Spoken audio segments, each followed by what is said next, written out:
India first communication और आप देख रहे हैं पब्लिक फर्स्ट, सर्वदा भारतीय।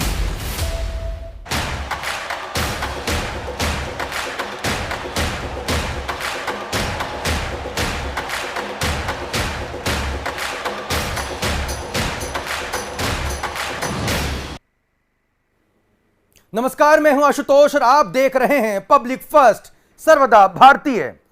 इलेक्शन फर्स्ट में आज हम चर्चा करेंगे कर्नाटक के उस महा इलेक्शन पर जिस पर लेकर पूरे देश की निगाह टिकी हुई है। कर्नाटक के इस इलेक्शन में कर्नाटक की जनता आखिर हाथ का साथ देगी या कमल को थामे रहेगी या जेडीएस किंग मेकर बनकर फिर उभरेंगे। हम तमाम पोल ऑफ द पोल्स पे चर्चा करेंगे और आपको बताने की कोशिश करेंगे कि आखिर कर्नाटक की जनता ने किसका साथ दिया है और कर्नाटक में क्या कुछ होने जा रहा है। तो तमाम विश्लेषण आपको बताएंगे, लेकिन आपको बता दें कि कर्नाटक इलेक्शन को लेकर तमाम जो एग्जिट पोल आए हैं उनका क्या कुछ कहना है उसको हम आपको एक एक करके बताते हैं और उसके बाद उसका विश्लेषण हम लगातार करेंगे। हम आपको बता दें कि तमाम विश्लेषण के लिए हमारे साथ मौजूद हैं पब्लिक फर्स्ट संपादक पंकज मुकाती जी, जो कि लगातार हमारे साथ फोन लाइन पर जुड़े हैं। पंकज जी, आपका बहुत बहुत स्वागत है। नमस्कार आशुतोष जी। पंकज जी, एक एक करके जो एग्जिट पोल आए हैं उन्होंने क्या कुछ रिजल्ट दिया है मैं अपने दर्शकों को बताऊंगा और उस पर आपकी टिप्पणी में जरूर लेता जाऊंगा। तो सबसे पहले हम आपको बता दें कि कर्नाटक के चुनाव के एग्जिट पोल जो हैं वो तमाम जो आ चुके हैं और ये जो एग्जिट पोल है वो जी न्यूज का है। जी न्यूज का सबसे पहले हम आपको एग्जिट पोल दिखा रहे हैं और उस एग्जिट पोल में क्या कुछ भविष्यवाणी की गई है वो आपको बताएंगे कि जी न्यूज क्या कुछ कहता है। जी न्यूज के मुताबिक भारतीय जनता पार्टी को इस इलेक्शन में मिलेंगे 79 से लेकर 94 सीट, 79 से लेकर 94 सीट यहां पर मिलेगी बीजेपी को, यहां पर दिख रहा है। कांग्रेस पार्टी को यहां पर 103 से 118 सीट यहां पर मिलती नजर आ रही है और जेडीएस को 25 से 33 सीट यहां पर मिलती नजर आ रही है और अन्य के खाते में 2 से 5 की सीट यहां पर जी न्यूज बता रहे हैं। इसके अलावा हम आपको बता दें कि जी न्यूज के अलावा जो दूसरे एग्जिट पोल हैं उनका क्या कुछ कहना है वो हम आपको दिखाते हैं। तमाम जो एग्जिट पोल, न्यूज एक्स का हम आपको एग्जिट पोल बता दें। न्यूज एक्स के एग्जिट पोल के मुताबिक भारतीय जनता पार्टी को 94 से 117 सीट मिलेगी, कांग्रेस पार्टी को 91 से 106 सीट और जेडीएस को 14 से 24 सीट, अन्य के खाते में 0 से 2 सीटें। न्यूज एक्स जन की बात की तरफ से जो एग्जिट पोल किया गया है, यानी कि यहां पर भारतीय जनता पार्टी को एडवांटेज पोजीशन पे दिखाया गया है। तो ये जो है एक एग्जिट पोल है। इसके अलावा रिपब्लिक टीवी का जो एग्जिट पोल है वो क्या कुछ कर रहा है वो आपको बताते हैं। भारतीय जनता पार्टी को रिपब्लिक टीवी का एग्जिट पोल सर्वे देता है 85 से 100 सीट। इसके अलावा कांग्रेस पार्टी को 94 से 108 सीट, जेडीएस को 24 से 32 सीट और अन्य के खाते में 2 से 6 सीट, यानी कि यहां पर जेडीएस भी एक बड़ी किंग मेकर बनकर उभरती नजर आ रही है। तो यहां पर महत्वपूर्ण जो कहा जा सकता है कि सर्वे जो यहाँ पर एग्जिट पोल के जो सर्वे हैं वो सब कुछ सामने आ चुके हैं और हमने आपको बताया कि किस तरह से रिपब्लिक टीवी, इसके अलावा न्यूज एक्स जन की बात और इसके अलावा जी न्यूज, इनके तमाम जो सर्वे हैं वो अब आ चुके हैं। तो सबसे पहले पंकज मुकाती जी, ये जो सर्वे आए हैं वो कितने हकीकत के करीब आपको नजर आ रहे हैं? देखिए, कर्नाटक चुनाव में पहले दिन से ही ये बात स्पष्ट थी कि भारतीय जनता पार्टी को स्पष्ट बहुमत नहीं मिलने जा रहा है। तमाम तरह के मुद्दे थे, भ्रष्टाचार है का मुद्दा चलता रहा है, भारतीय जनता पार्टी में बड़े पैमाने पर टूट की बातें चलती रही है। इसलिए एग्जिट पोल के सर्वे भी लगभग जिस तरह का माहौल वहां पे दिखाया जा रहा था, जिस तरह की चीजें सामने आ रही थी, उसी के नजदीक है एग्जिट पोल के सर्वे में और वहां पर जो अब तक का माहौल रहा है, दोनों के बीच कोई बहुत विरोधाभास दिखाई नहीं देता है। बहुत, लेकिन सर यहाँ पर जो दिखाई दे रहा है कि बहुत ज्यादा बीजेपी और कांग्रेस में अंतर दिखाई नहीं दे रहा है, लेकिन जादुई आंकड़े से दोनों पार्टी कहीं ना कहीं अलग अलग सर्वे में थोड़ी थोड़ी दूर जरूर नजर आ रही है और इस बीच जो बड़ा जो हिस्सा है जो इस जादुई आंकड़े तक इन दोनों पार्टीज को पहुंचा सकता है वो जेडीएस के खाते में जाता हुआ दिखाई दे रहा है। तो कितनी संभावना है कि जेडीएस एक बार फिर किंग मेकर की भूमिका में यहाँ पे आपको नजर आ रही है? देखिए, कर्नाटक चुनाव में कांग्रेस ऊपर रहेगी ये माना जा सकता है तमाम सर्वे के अनुसार और इसमें जेडीएस की भूमिका जरूर रहेगी और बहुत संभावना है कि कांग्रेस बहुमत के बहुत ज्यादा दूर न रहे, ऐसे में जेडीएस की संभावनाएं रहेगी। अदर्स का आंकड़ा और ज्यादा बढ़ सकता है इस सर्वे से ज्यादा भी और उस स्थिति में कांग्रेस प्लस अदर्स मिलकर भी गवर्नमेंट बना सकते हैं, मेरा अपना अनुमान ये। कांग्रेस यानी कि अन्य जो निर्दलीय और दूसरे जो छोटे दल निर्दलीय दूसरी पार्टी से टूटे हुए बागी और इस तरह का जो चुनाव का माहौल है इस बार वो एक अलग तरह का है, जिसको देखते हुए ये माना जा सकता है कि कांग्रेस और अन्य जो है निर्दलीय हैं या कोई एक दो छोटे दल होंगे तो वो मिलके भी सरकार बना सकते हैं। हो सकता है जेडीएस को भी जितना अनुमान किया जा रहा है उतनी सीटें न मिल पाए। पंकज जी, अगर हम स्वाभाविक एक स्वभाव की बात करें इन पॉलिटिकल पार्टीज की, हालांकि पॉलिटिक्स में कुछ भी यहाँ पर कहना बहुत ही कहा जा सकता है कि बहुत ही मुश्किल है। जिस तरह से हमने महाराष्ट्र में देखा कि जो बिल्कुल एक दूसरे के परस्पर विरोधी दल थे वो उन्होंने मिलकर महाविकास अघाड़ी संगठन बना लिया, जिसमें एनसीपी और कांग्रेस के साथ में शिवसेना वहां पर जुड़ गई। इसी परिप्रेक्ष्य में अगर हम समझे कि कितनी संभावना है कि जेडीएस अगर वाकई में किंग मेकर की भूमिका में आती है तो भारतीय जनता पार्टी को वो प्रेफरेंस देगी या कांग्रेस पार्टी को, किसके साथ उसका आपको स्वाभाविक गठजोड़ होता दिखाई दे रहा है? देखिए, अगर जेडीएस किंग मेकर की भूमिका में आएगी तो वो सारे तमाम किंतु परंतु भूल के अधिकतर लोग जो गठबंधन करते हैं वो महाराष्ट्र का गठबंधन एक अलग तरह का गठबंधन है जो सत्ता विरोधी गठबंधन था और उसमें भी ऐसा नहीं था कि कोई दो दल मिलकर सरकार बना सकते थे। वहां पर कांग्रेस, राष्ट्रवादी कांग्रेस पार्टी और शिवसेना, तो इसमें दो तो ऐसे दड़े थे, राष्ट्रवादी कांग्रेस पार्टी और कांग्रेस पार्टी जो एक जैसी विचारधारा के थे, तीसरा शिवसेना था।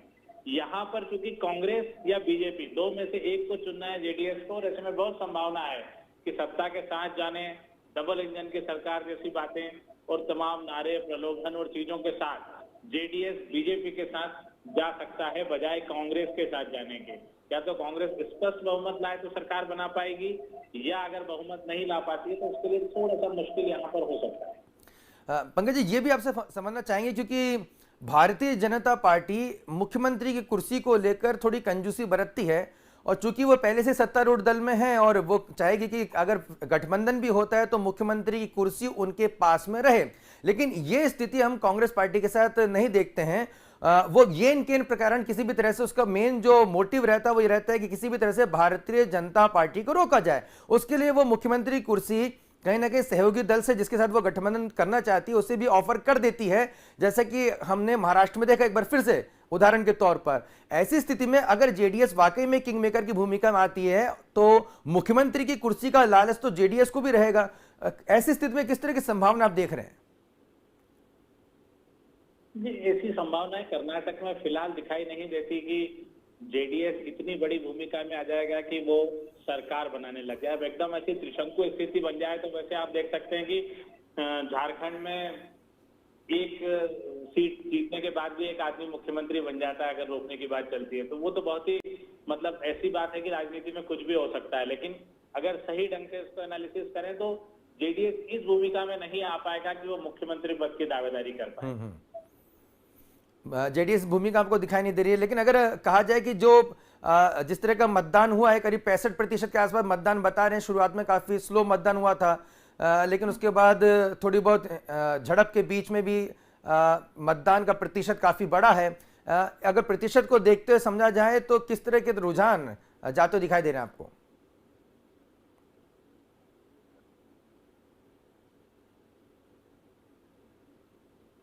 परसेंटेज जो है शहरी और ग्रामीण क्षेत्रों में अलग अलग है।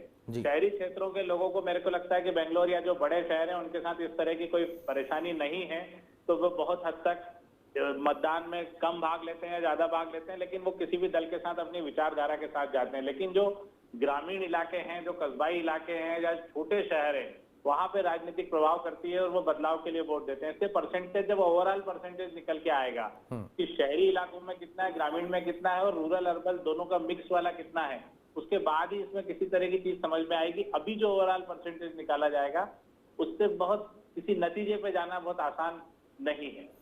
पंकज जी, अगर एग्जिट पोल कोई फाइनल रिजल्ट मान लिया जाए, जो 3-4 एग्जिट पोल आए हैं, अगर उसके आसपास पोल ऑफ द पोल्स अगर कर लिया जाए तो आपको क्या लगता है कौन से मुद्दे इस चुनाव में सबसे ज्यादा प्रभावी भूमिका निभाते हुए दिखाई दे रहे हैं, जिन्होंने कहीं ना कहीं वोटर्स को प्रभावित किया?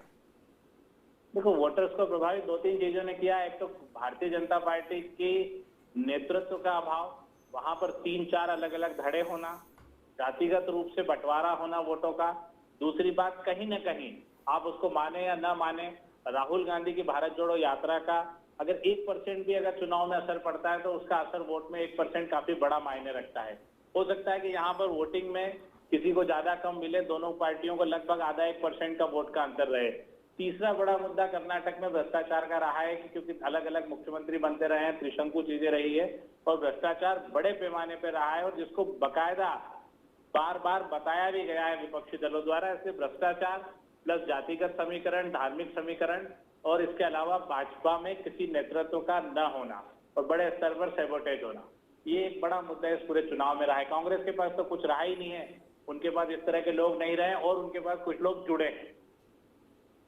पंकज जी, एक और हाइपोथेटिकल सिचुएशन, हालांकि पॉलिटिक्स में कुछ भी हाइपोथेटिकल नहीं रहता है, संभावनाओं से इनकार नहीं किया जा सकता है।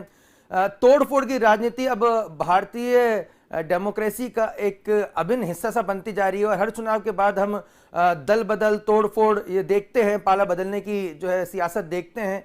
क्या ऐसी कुछ सियासी संभावना आप कर्नाटक में भी देख रहे हैं 13 तारीख के रिजल्ट के बाद? देखिए, अभी इस बारे में कुछ भी कहना बहुत जल्दबाजी होगी। एक एग्जिट पोल भी 3 अलग अलग तरह की संभावनाएं बता रहे हैं, लेकिन वो ये नहीं बता रहे कि तीनों पार्टियां बराबर स्थिति में आएगी या कितनी सीटों का अंतर आएगा। बहुत हद तक इसमें अगर एग्जिट पोल, कोई भी एक एग्जिट पोल पे जाते हैं तो किसी एक पार्टी को बहुमत के करीब सीटें मिल जाएगी, चाहे वो भाजपा हो या कांग्रेस हो। इसलिए तोड़फोड़ की संभावनाएं बनी रहेगी, लेकिन इसका फैसला बहुत बाद में हो पाएगा। इस वक्त इस बारे में कुछ भी कहना एक सामान्य बात है, लेकिन तोड़फोड़ कोई ऐसी चीज नहीं है अनोखी कि वो नहीं होगी या नहीं होगी इस चुनाव में। और कर्नाटक में तोड़फोड़ नहीं होगी तो फिर तो ये मान लिया जाएगा कि देश में कहीं भी तोड़फोड़ नहीं होगी। जी बिल्कुल, कहीं ना कहीं मान सकते हैं कि कहीं ना कहीं तोड़फोड़ की संभावना से इनकार नहीं किया जा सकता। लेकिन जिस तरह से पंकज मुकादी जी कह रहे हैं कि जो रिजल्ट है वो उसकी उम्मीद की जा रही है कि कहीं ना कहीं पूर्ण बहुमत किसी भी एक पार्टी को मिलने की पूरी संभावना है, जिसमें फिलहाल एडवांटेज पोजीशन में कांग्रेस पार्टी नजर आ रही है। जिन मुद्दों ने लगातार भारतीय जनता पार्टी को पीछे धकेला वो है भ्रष्टाचार और बहु नेतृत्व, यानी कई जो धड़ों में बटी भारतीय जनता पार्टी पे नजर आ रही है। इसकी वजह से भारतीय जनता पार्टी को डेंट लग सकता है, जो कहने के एग्जिट पोल भी उसकी ओर परिलक्षित कर रहे हैं। लेकिन फिलहाल सबसे बड़ी पार्टी, और कहीं ना कहीं 2 अलग अलग शब्द हैं, सबसे बड़ी पार्टी होना और सरकार बना लेना, इन दोनों में एक जो अंतर है वो कहीं ना कहीं अंतर में 13 तारीख को देखने को मिल सकता है और काफी जो है कर्नाटक में बड़ा नाटक देखने को मिल सकता है। इन संभावनाओं से भी इंकार नहीं किया जा सकता। इन तमाम पहलुओं पर नजर बने लगी। पंकज मुकादी जी, आप हमसे जुड़े और हमें महत्वपूर्ण जानकारी दी, आपको बहुत बहुत धन्यवाद, बहुत बहुत शुक्रिया। धन्यवाद आशुतोष जी। तो आपको बता दें कि कर्नाटक के एग्जिट पोल को लेकर अलग अलग जो है एग्जिट पोल आ चुके हैं। एक बार फिर आपको बताते हैं कि जी न्यूज का जो एग्जिट पोल है उसमें भारतीय जनता पार्टी को 79 से 94 सीट देती नजर आ रहे हैं। जी न्यूज कांग्रेस पार्टी को 103 से 118 सीट दे रहा है, जेडीएस को 25 से 33 सीट दे रहा है और अन्य के खाते में 2 से 5 सीट जारी है। इसके अलावा न्यूज एक्स का अगर हम सर्वे देखें, न्यूज एक्स जन की बात को, तो भारतीय जनता पार्टी को यहां पर 94 से 117 सीट, यहां के देखिए वो भारतीय जनता पार्टी को सबसे बड़ी पार्टी के तौर पर दिखा रहा है, जी न्यूज के ठीक उलट। और इसके अलावा कांग्रेस को 91 से 106, लगभग बराबर हैं। लेकिन यहां पर भारतीय जनता पार्टी का आंकड़ा 117 तक पहुंच सकता है, इस संभावना जताई जा रही है, जो कि बहुमत के आंकड़े से करीब 1 से 2 सीट ज्यादा है। जेडीएस 14 से 24 सीट और अन्य के खाते में 0 से 2 सीट। इसके अलावा रिपब्लिक टीवी का जो सर्वे है वो भारतीय जनता पार्टी को 85 से 100 सीट दे रहा है, कांग्रेस पार्टी को 94 से 108 सीट दे रहा है और जेडीएस के खाते में 24 से 32 सीट यहां पे जाती दिखाई दे रही है और इनके खाते में 2 से 6 सीट। यानी कि कहा जा सकता है कि कहीं ना कहीं कांग्रेस पार्टी सबसे बड़ी पार्टी बनती तो नजर आ रही है। लेकिन क्या जिस तरह से भारतीय जनता पार्टी के पास एक हुनर है कि वो कैसे भी करके ये इन प्रकार ने अपनी सरकार बनाने में कामयाब हो जाती है, क्या इसी तरह का मंजर हमें कर्नाटक में देखने को मिल सकता है या फिर इस बार कांग्रेस पार्टी अपने दम पर, अपने बलबूते पर एक बार फिर दक्षिण के इस राज्य में अपनी सत्ता हासिल करने में कामयाब हो पाती है? 13 तारीख को आपको ये तमाम खबरें और तमाम अपडेट सबसे पहले मिलेंगे पब्लिक फर्स्ट पर। देखते रहिए पब्लिक फर्स्ट, सर्वदा भारतीय।